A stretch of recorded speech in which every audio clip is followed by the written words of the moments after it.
certains savants salafis vont jusqu'à dire que la France est la prostituée de l'Europe. La France, c'est vraiment l'archétype du pays soit à islamiser, soit à quitter. Il y a même limite des débats entre nous, est-ce qu'on peut supporter une équipe de foot française? Ce qui met la cerise sur le gâteau, ce sont les lois prises à l'encontre pour eux carrément de l'islam. Le problème n'est ni communautaire ni autre. Pour eux, la France a un problème avec l'islam. Bruno Guillot, vous êtes un fin connaisseur de l'islam radical parce que vous en êtes l'un de ses anciens apôtres. Vous avez passé des années à prêcher le salafisme et à convertir des chrétiens. Aujourd'hui, vous témoignez de ce que vous avez vu. Pouvez-vous nous dire qui vous êtes? Là, je m'appelle Bruno. Je viens de Belgique. Anciennement, je m'appelais Souleymane. Souleymane Abou Issa, littéralement fils de Issa. Donc je suis né à Charleroi, dans une ville pas très éloignée de Bruxelles. Je me convertis à l'islam très très jeune, à l'âge de 15 ans et demi, plus ou moins. À la base, je n'ai aucun intérêt à me convertir à l'islam, ni même aucune influence. Je suis issu d'une famille française. Mon papa est un amoureux fougueux de la France.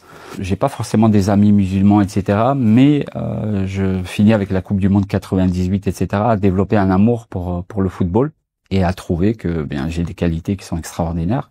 Donc je m'inscris dans une école spécialisée pour ça. Et au moment où où je dois passer l'étape d'être semi-professionnel pour aller vers le statut de professionnel, mon père fout mon rêve complètement en l'air. À ce moment-là, j'ai 15 ans et demi.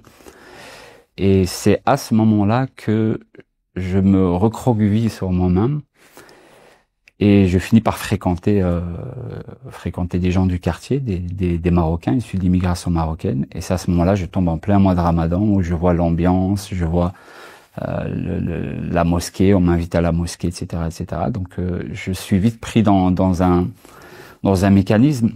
On est forcément vite impressionné par des prières en groupe, par l'aspect familial, par le fait de manger ensemble, par le fait de prier ensemble, par le fait d'avoir des moments. Et puis moi, je suis dans une famille qui est catholique, mais pas du tout pratiquante. Donc on est en manque de repères totalement spirituellement.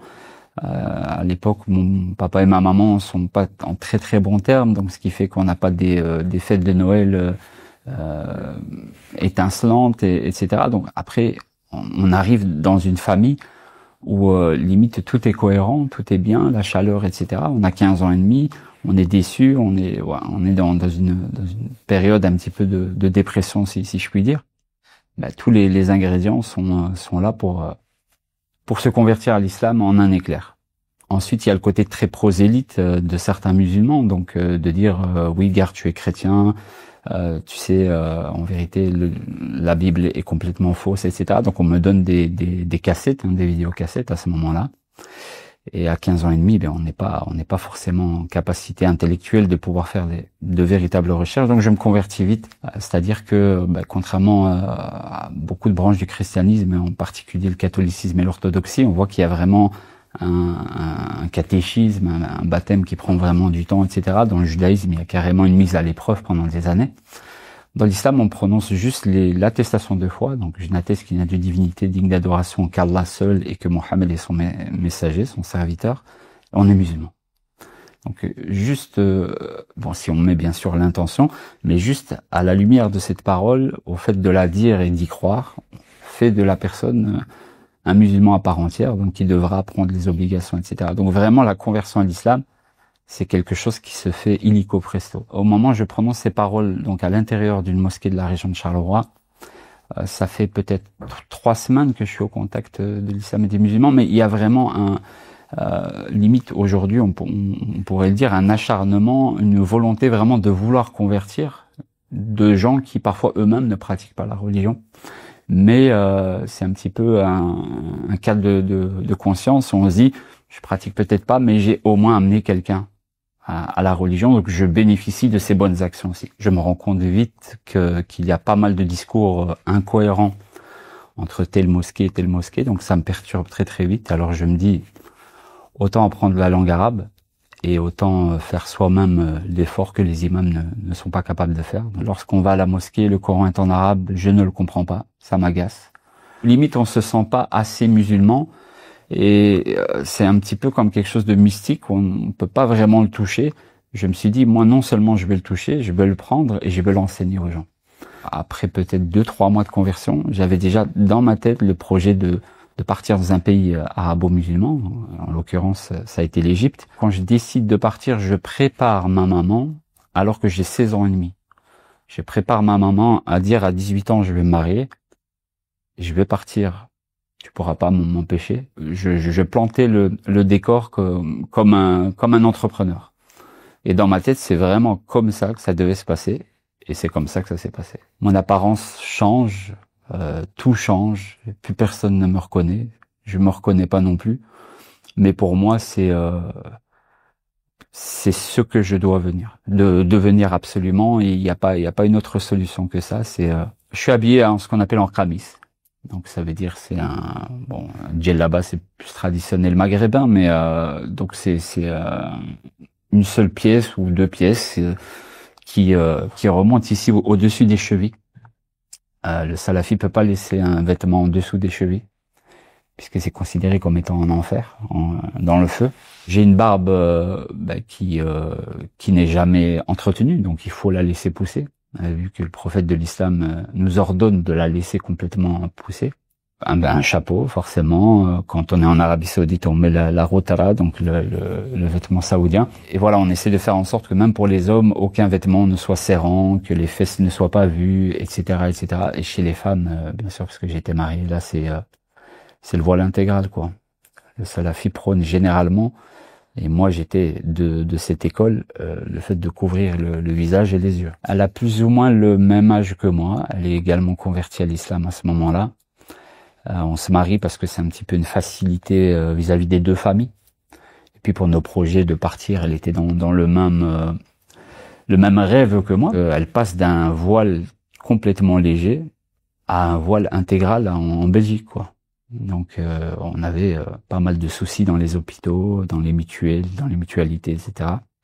Ce qu'on lui demandait de lever. Bruno ou anciennement Souleymane n'impose rien du tout. N'impose pas de partir là-bas, n'impose pas de ci, ça. Elle est, j'aime à employer cette expression, plus entracée que moi. Les femmes, et c'est vraiment ce que j'ai pu remarquer dans ces milieux-là, sont plus extrémistes que les hommes. À ce moment-là, je déteste la France. Je la déteste profondément, alors que je sais que c'est un pays que j'ai fortement dans mon cœur, que ce soit d'un point de vue historique, culturel, etc. Mais je déteste complètement la France. Mon père me le reproche. Mon premier voyage se situe au Caire, en Égypte. Donc je viens d'avoir ma fille. Donc, encore une fois, je me marie très vite.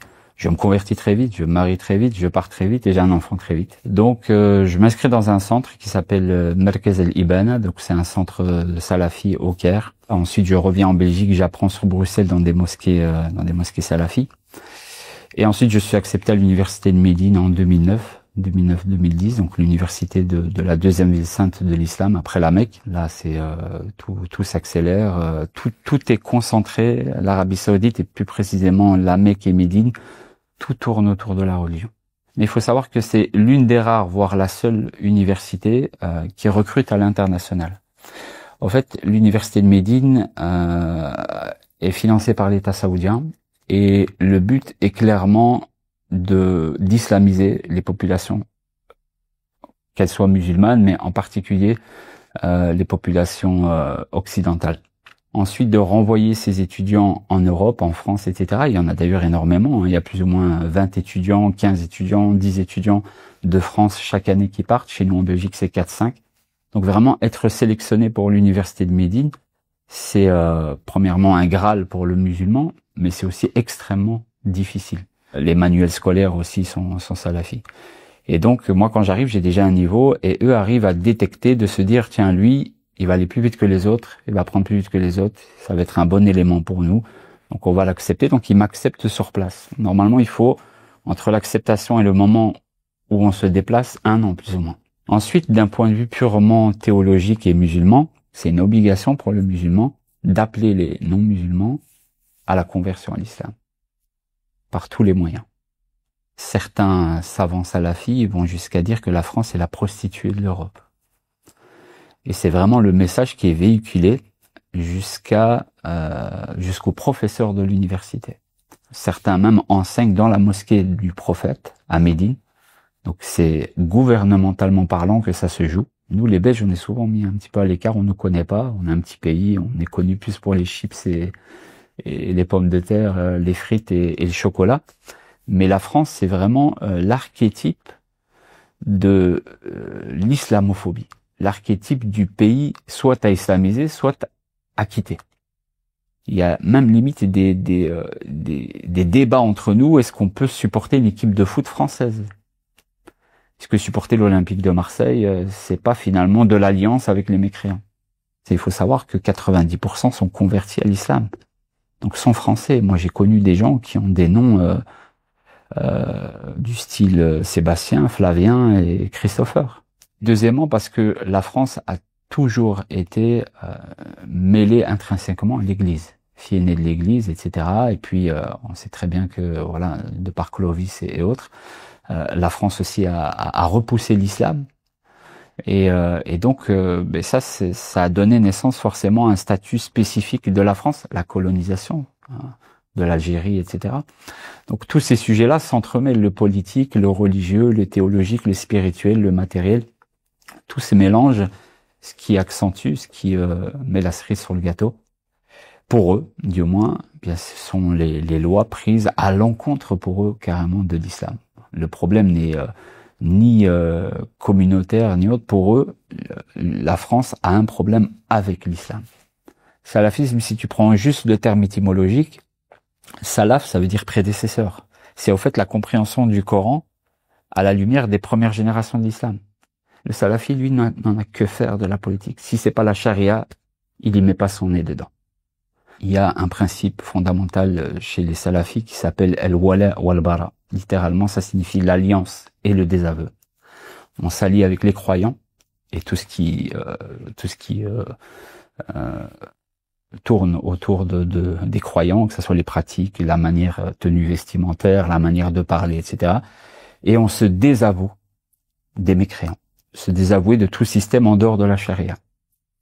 Donc lorsqu'un salafi quitte l'Europe, c'est pas juste pour mieux pratiquer sa religion, bien sûr, mais c'est avant tout et pour tout parce qu'il déteste les mécréants. On peut pas féliciter un chrétien, lui dire joyeux Noël, par exemple. On peut pas, par exemple, utiliser des expressions qui sont propres aux mécréants.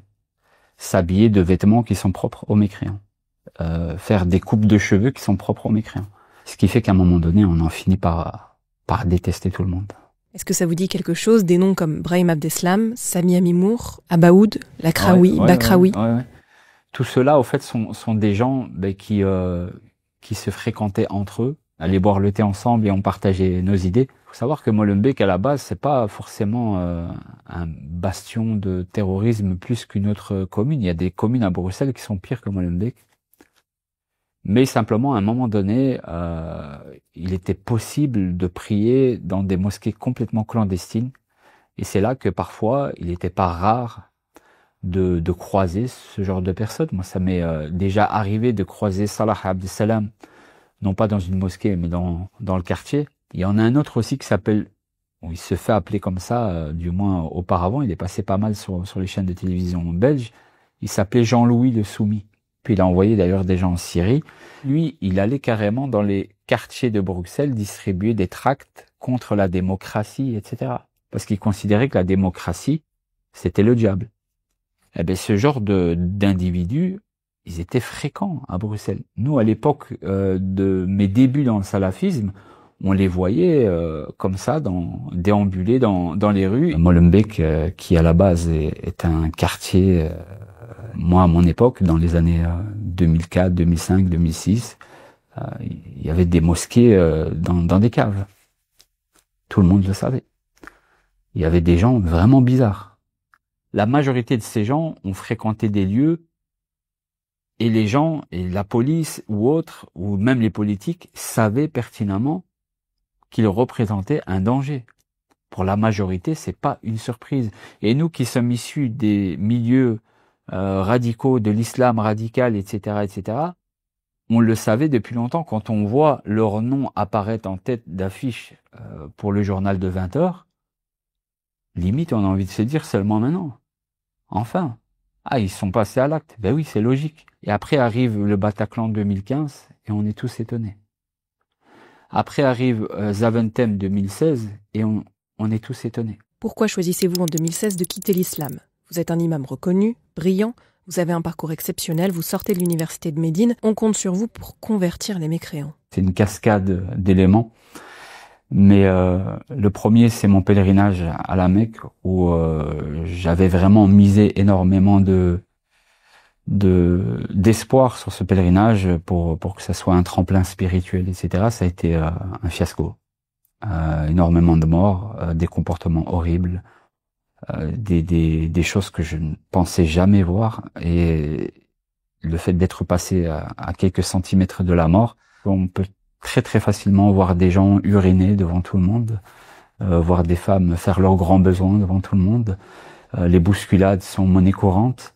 On essaye de toucher la pierre noire à la Mecque, donc on frappe des gens. Il y a même des viols qui se passent parfois. Vous savez, quand une centaine de milliers de personnes derrière vous vous mettent la pression pour avancer, c'est que il suffit d'un mécanisme qui déraille. C'est ce qui s'est passé d'ailleurs cette année-là. Et donc là, je vois des enfants qui sont morts. Je vois des mères qui sont piétinées.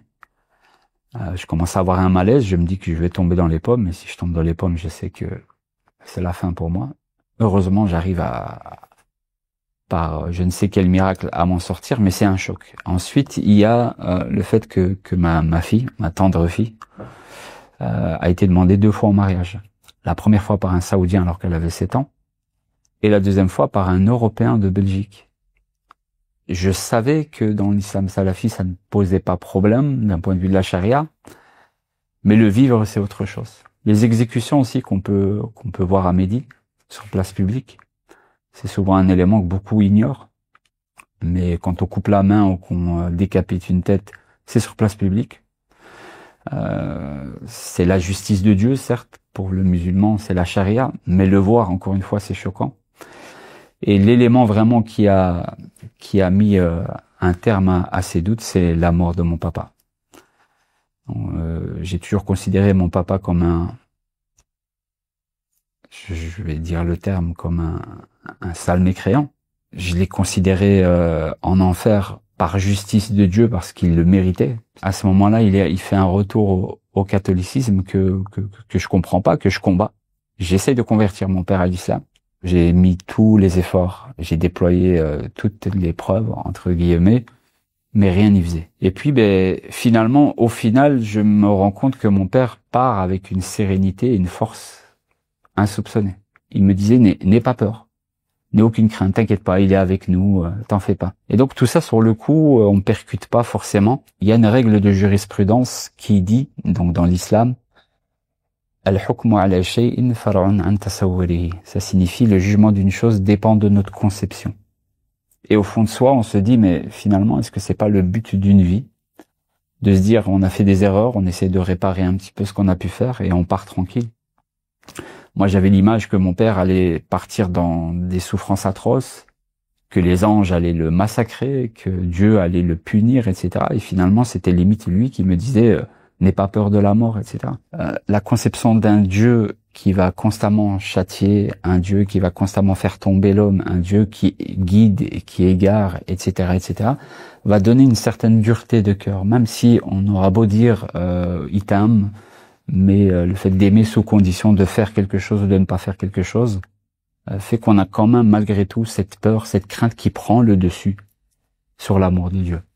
Puis ça percute le cœur, et c'est vraiment cet élément-là où je me suis dit, et finalement, est-ce qu'il n'avait pas raison? Est-ce que tout ça ne serait pas à remettre en cause? Est-ce que je ne me suis pas converti très jeune, très fraîchement, sans forcément pouvoir faire les recherches que je pouvais faire à cette époque-là? On va essayer de remettre un petit peu en cause. Ça a été très très difficile. Donc je fais des révisions du Coran, etc., etc. Et là, je bute vraiment sur le sujet de la crucifixion de Christ. Parce que au-delà de la croyance et de la doctrine, je suis tombé dans un nouveau concept qui est la preuve historique. Dans l'islam, on croit. Parce qu'il faut croire. Là, je me disais, on croit, ok, mais c'est prouvable. L'existence du Christ est attestée à 99% des historiens. Et sa crucifixion est attesté aussi à 99%. Même si on ne peut pas islamiquement le faire.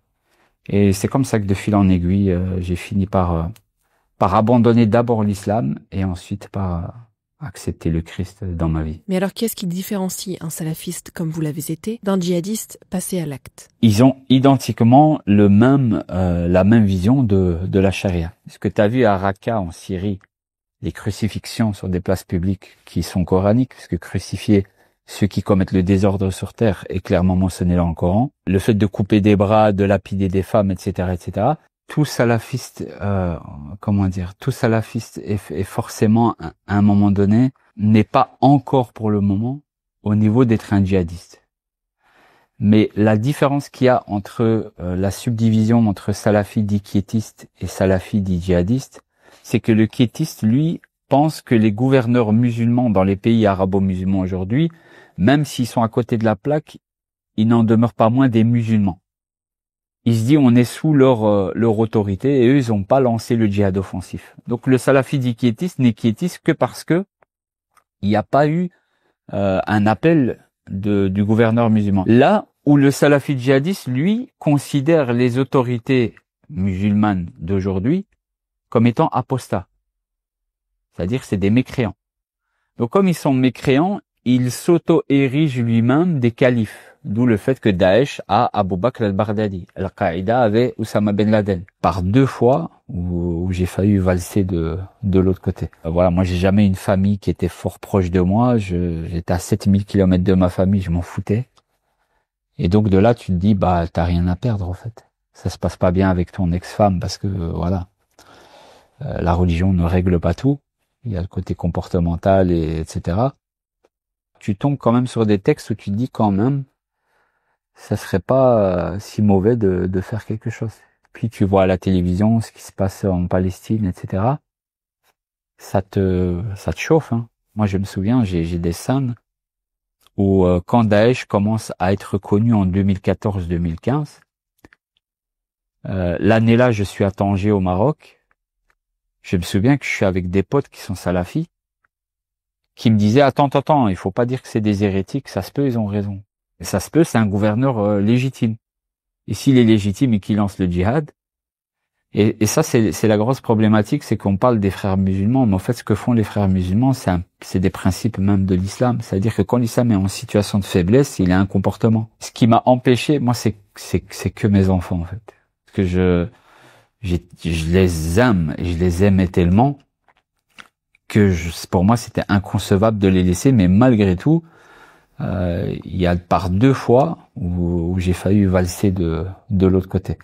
Nous sommes en 2025 et vous publiez un livre, Adieu Souleymane, itinéraire d'un imam salafiste, retraçant votre plongée dans les plus hautes sphères de l'islam radical. Pourquoi avoir attendu si longtemps?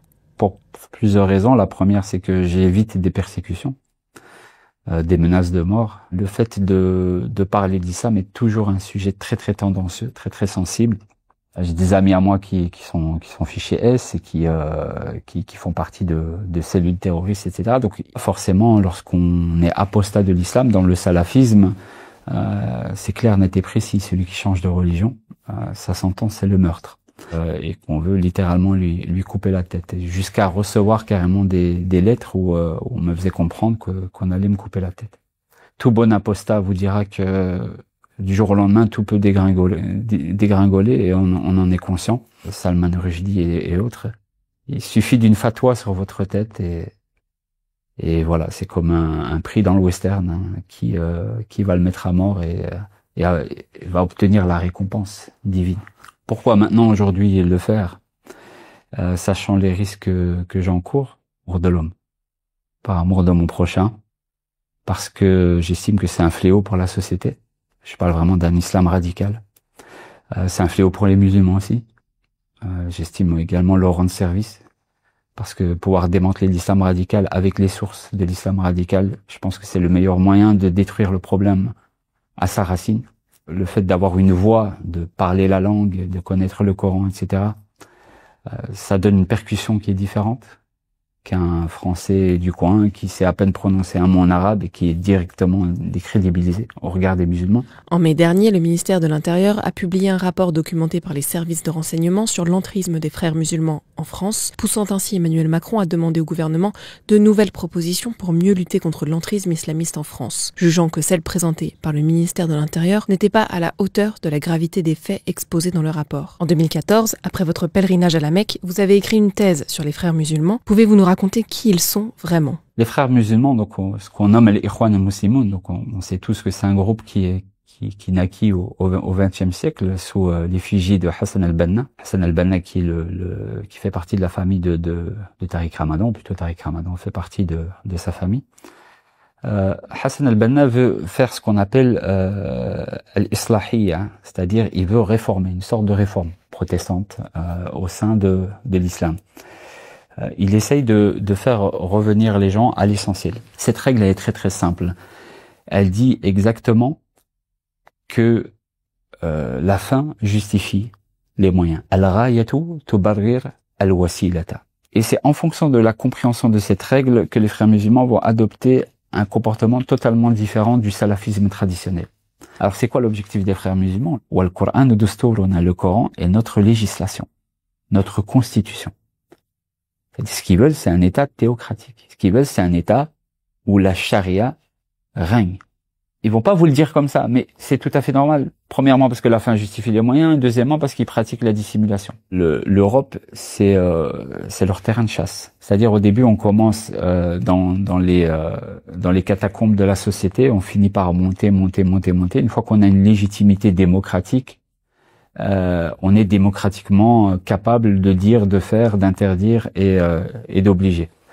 S'il considère que la barbe est une obligation pour lui, puisque l'islam traditionnel donne l'obligation à l'homme de porter la barbe, eh bien, il va plutôt soit la raccourcir, voire même carrément la retirer totalement. Il va prôner, même si au fond de lui, il désire que le voile soit permis dans les écoles, mais il va utiliser des fatwas pour dire, mais c'est pas grave, allez quand même à l'école, comme le faisait Youssef Qaradawi. Laisser les filles aller à l'école, c'est pas grave, elles enlèvent leur voile, elles le mettent à la sortie de l'école. Les frères musulmans aiment bien instrumentaliser un peu tout, hein, et le voile en fait partie. C'est vraiment de dire c'est votre droit, etc., etc. Mais derrière ça, il y a une volonté d'aller dans le sens du patriarcat de l'homme. Islamiquement et sous la charia, la femme doit se voiler à partir du moment où elle a la puberté, et le tuteur légal a l'obligation de voiler la femme. Le tuteur légal, ça peut être le mari, ça peut être le frère, etc.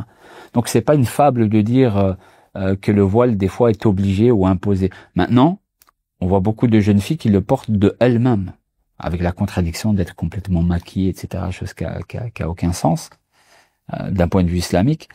Mais justement parce que elles ne se rendent pas compte qu'elles font partie, elles sont des pions dans le milieu politique, islamophobie, revendication de l'islam, etc., etc. C'est-à-dire la femme doit se voiler parce que elle va tenter l'homme, donc elle doit protéger les yeux de l'homme.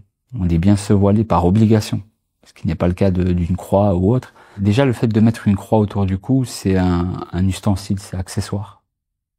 C'est-à-dire il n'y a aucune injonction ni du catholicisme ni biblique de dire voilà, il faut montrer quelque chose. Le Christ lui avait une approche complètement différente. Il disait si ton œil te pousse à pécher, il prenait vraiment une métaphore qui était assez forte, arrache-le et jette-le loin de toi.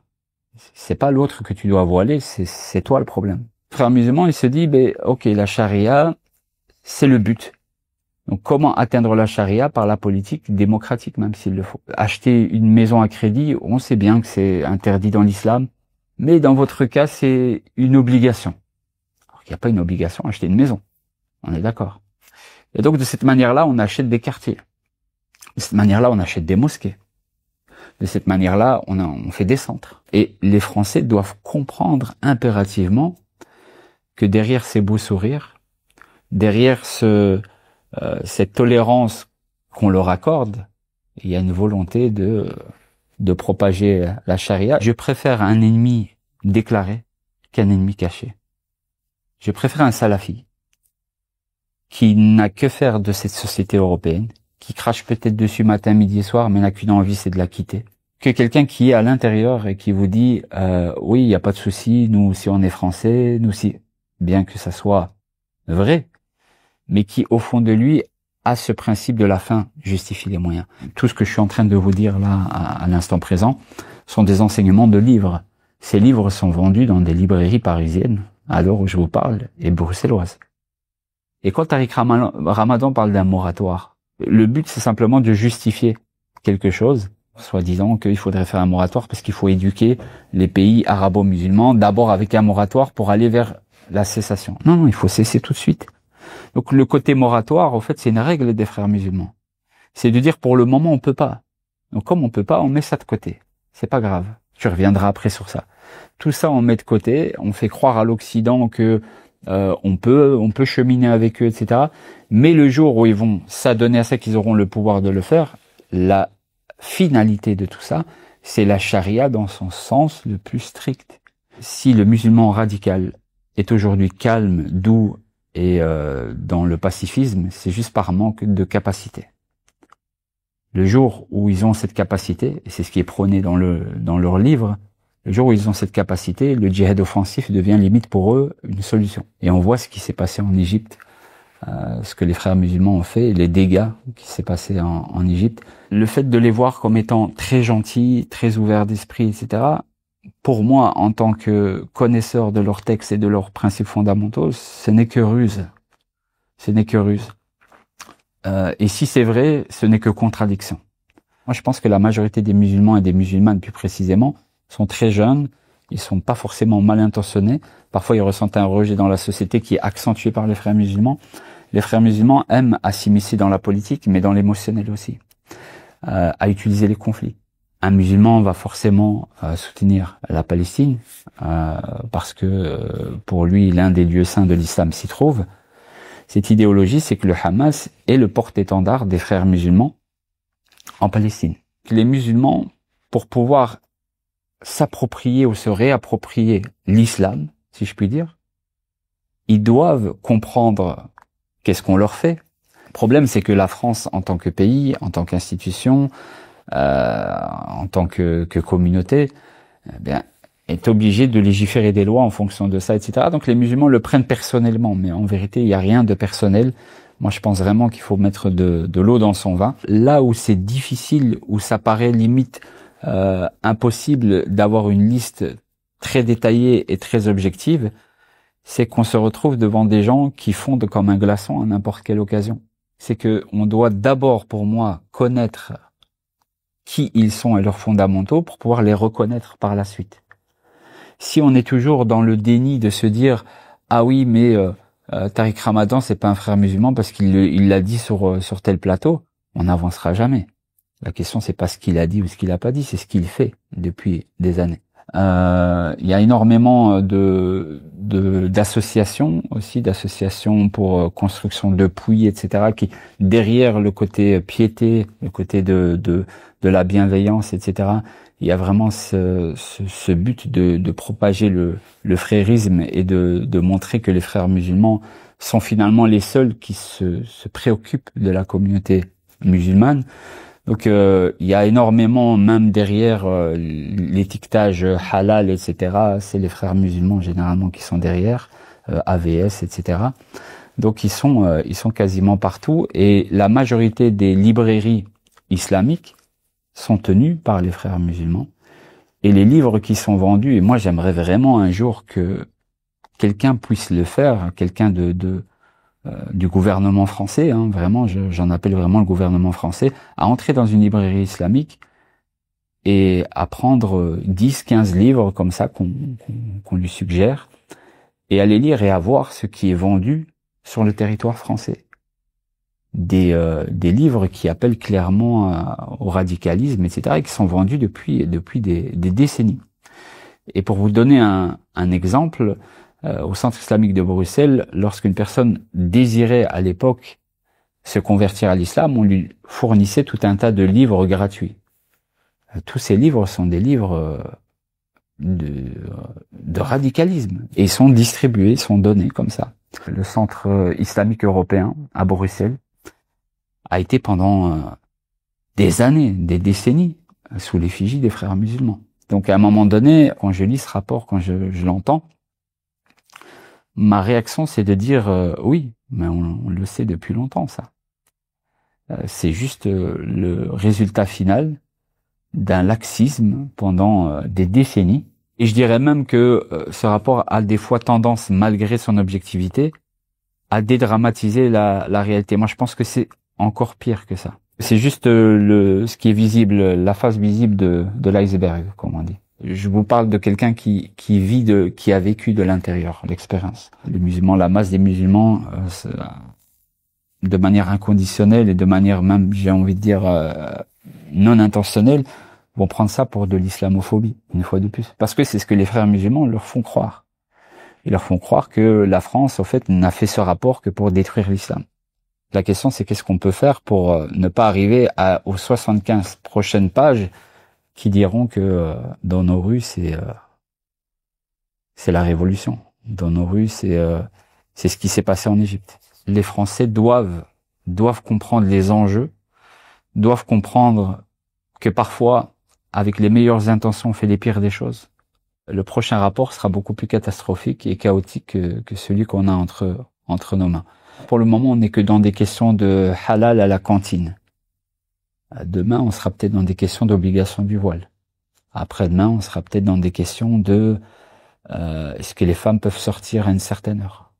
Et là, j'aimerais voir ceux qui ont voté pour ce genre de personnes. J'aimerais voir leur réaction. J'en suis sûr et certain qu'ils vont tous dire on n'avait pas signé pour ça. Non, parce que vous n'avez pas compris les enjeux qu'il y avait derrière. Il y a la façade et ensuite il y a ce qui se passe derrière la façade. Les frères musulmans ne doivent pas être contenus, ils doivent être éradiqués. Quand je dis éradiqués, bien sûr, par les moyens démocratiques, etc. Mais on a trop laissé faire. Un total de 139 lieux de culte affiliés à Musulmans de France sont recensés sur le territoire national. Est-ce pour vous un chiffre qui correspond à la réalité? Je pense qu'il y en a certainement 139 officiellement affiliés aux frères musulmans. Si vous me posez la question, est-ce que la majorité des mosquées françaises sont fréristes, je vous dirais oui, mais peut-être pas de manière officielle et officieuse. Mais en tout cas, le fait d'être d'accord ou de faire venir des prêcheurs ou de vendre des livres, etc., qui appartiennent à cette mouvance, pour moi, est déjà du frérisme. C'est la raison pour laquelle, si vous me posez la question, est-ce que Tariq Ramadan fait partie des frères musulmans, je vous dis bien sûr, il en a même une des têtes. Et pourtant, il se défend matin, midi et soir de ne pas l'être. On a d'autres exemples, bien sûr. Pour moi, la mosquée de Paris, clairement, fait partie de ce jeu-là. Pour moi, clairement, au-delà de leur volonté, on va dire, d'avoir un islam tolérant, etc. Le gros problème, c'est que derrière cette image d'islam tolérant, et on a envie de les croire, on a vraiment envie de les croire, mais la réalité, elle est tout autre. On sait très bien que derrière, il y a vraiment une volonté et une appartenance aux frères musulmans, les prédicateurs, les prêcheurs. Il y avait ce fameux Hassani Hussein, mais lui, il a été expulsé là récemment. Moi, je vais peut-être vous choquer, mais pour moi, des gens comme Tariq Oubrou, etc., font clairement partie des frères musulmans. Et j'ai aucune difficulté à le dire. Il y en a un qui s'appelait Reda Zer aussi. C'est un petit jeune, il a aussi des centaines de milliers d'abonnés. Donc c'est des gens, généralement, ils ont une belle gueule, on va dire ça comme ça, ils parlent bien, ils sont là, ils ont la tchatch, etc.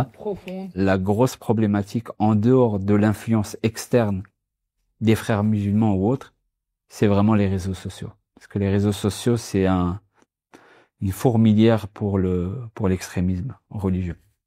La majorité de la jeunesse musulmane ne lit pas, n'achète pas forcément des livres et ne fréquente pas H24 les mosquées. Par contre, on scrolle sur TikTok, sur Instagram, on s'inscrit auprès de prêcheurs, de prédicateurs, on s'inspire de ça, on met des musiques émotionnelles derrière, etc., etc., et on se forge une religiosité au travers d'un monde fictif, et on ne vérifie pas de qui on apprend, quel livre on est en train de pratiquer, et à la fin, on devient complètement radicalisé du jour au lendemain, et les parents n'y voient que du feu. Aujourd'hui, le radicalisme se manifeste ou se propage pour moi, à 75%, voire plus, par les réseaux sociaux. Une qui s'est fait récemment utiliser par les fréristes, c'est Maëva Guénam. Récemment, elle a même fait son petit pèlerinage à la Mecque, etc. Et les prêcheurs avec qui elle était à la Mecque, étaient des prêcheurs vers les frères musulmans. Il y a aussi un Idriss Sihami, je pense, c'est lui qui était le fondateur de Baraka City. Ils vont justement ouvrir une chaîne de télévision exclusivement islamique. Donc lui, il a trouvé refuge auprès de Erdogan en Turquie. Il a collecté près de 15 millions d'euros pour avoir une chaîne de télévision. Clairement, il soutient la mouvance des frères musulmans. Il s'en cache même pas. Il soutient les fondateurs des frères musulmans. Mais c'est quelqu'un qui a réuni des centaines de milliers de musulmans de la communauté musulmane. Elle le suivait à travers tous les milieux francophones, quoi. C'est malheureux de dire ça, mais quand tu vois, ils se ressemblent tous par rapport à leur position. C'est Palestine, anti-juif, enfin voilà, c'est. Et puis il y a eu, maintenant il est un peu moins visible sur la scène française, mais à un moment donné il était fort connu. C'était Rachid Abou Hudayfa, l'imam de Brest. Lui aussi au début c'était salafi.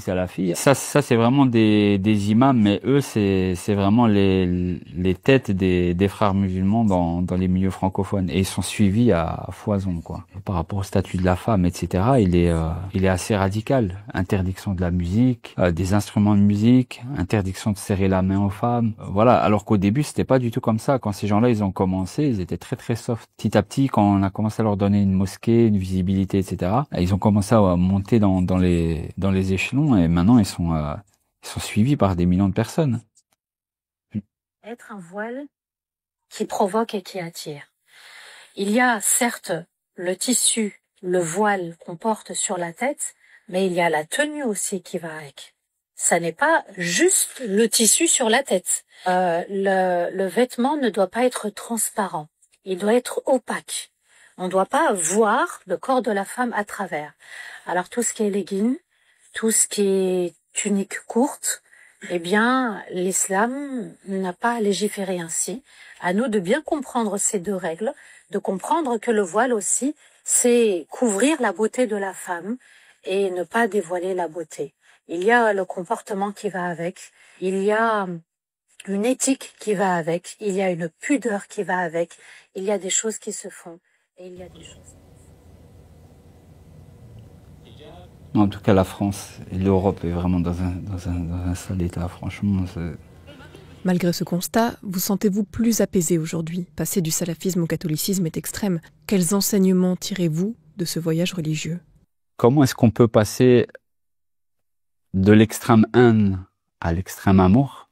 On a un exemple au travers des écritures judéo-chrétiennes qui s'appelle Saint Paul, qui a fait cette transition justement dans un judaïsme où il finira par lapider Saint Étienne et finira à la fin par être lui-même exécuté sur base de sa foi pour le Christ. Donc je dirais que je mettrais ça premièrement sur le côté un peu mystique, spirituel. Et puis un verset de la Bible qui m'a toujours aussi fortement frappé, c'est ce verset qui dit Allahu mahabba, Dieu est amour. Et quand je lisais ce verset, je me disais, mais tiens, il y a une différence entre Dieu aime et Dieu est amour. L'amour, on peut en avoir ici et là. Mais dire que Dieu est amour, ça veut dire que par essence, depuis toute l'éternité, Dieu est amour. D'où le concept de Trinité, où Dieu a éternellement aimé le Fils a éternellement aimé le Père. Donc ce concept philosophique qui montre qu'il y a une interaction dans l'être unique de Dieu. Donc quand on découvre cette douceur de l'être divin par rapport à cette dureté qu'on avait, il y a tout qui change.